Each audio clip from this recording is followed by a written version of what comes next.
so there's really no excuse not to listen to the Neil Archer Show.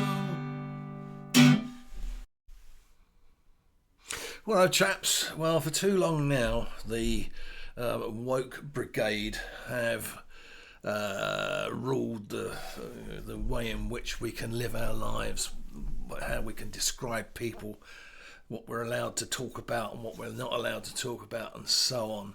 And it seems that the days of woke are coming to an end, and I think people are now getting very, very tired of being told what they can and can't say about various issues, one of which is trans people. Now, I have no great objection to people who want to go trans, provided they keep it to themselves. What I do object to is people who flaunt their transness, use it as a weapon against other people, and try to maintain that they are, particularly with trans women, that they are a woman, which of course they're not. And I'm going to use a specific example here, which is a man, and he is a man. He was born a man and he will die a man, despite any hormone treatments, whatever clothes he wears, the makeup he puts on, and the surgery that he has. He was born a man, he will die a man. And that is a man called Lilly Tino. Now, this chap was apparently a computer games designer, and I think he started a YouTube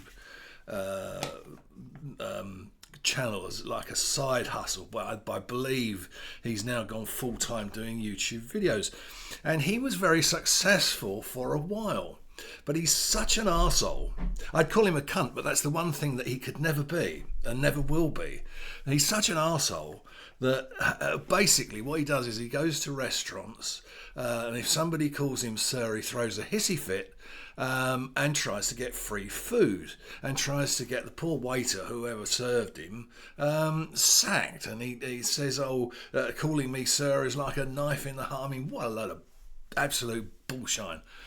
I mean, to be frank, I'm not entirely convinced that he really, he feels. I think it's just a con. The whole thing is a have-on.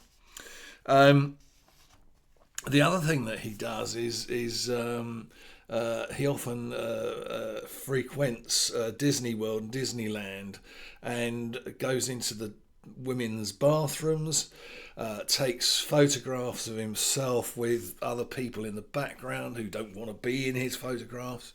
And I know from experience of visiting America, and indeed visiting Disney in Florida, that your bathrooms have enormous gaps round the door. Unlike here, we have real privacy in our toilets. But if you're in America and you start taking photographs in a toilet, whether it be a male toilet or a female toilet, you're likely to get potentially some unfortunate things going on in the background. And I don't mean people doing naughty things. I just mean that with the gaps in these things, you might be able to see somebody sitting on the loo, and you don't want that. I mean, it's this guy. The other thing he's done is he talks a lot about, in quite sort of graphic details, about his potential surgery, and allegedly he's had his testicles removed, but he's still got his penis. And I mean, who wants to watch somebody? Well, apparently. Thousands of people have done it, talking about that kind of those kind of issues.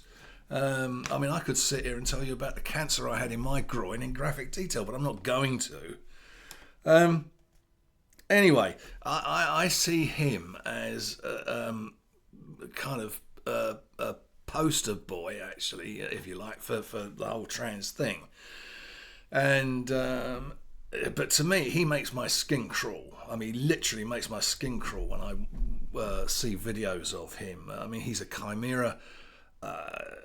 He's an abomination, a travesty, if you like, even a monster possibly. And I think some of his videos are aimed at kids, and I mean, it's disgusting. Anyway, that's it. That's my little rant for today. Thank you very much for joining me. Well done if you got this far, and I will see you on the next one. Cheers for now.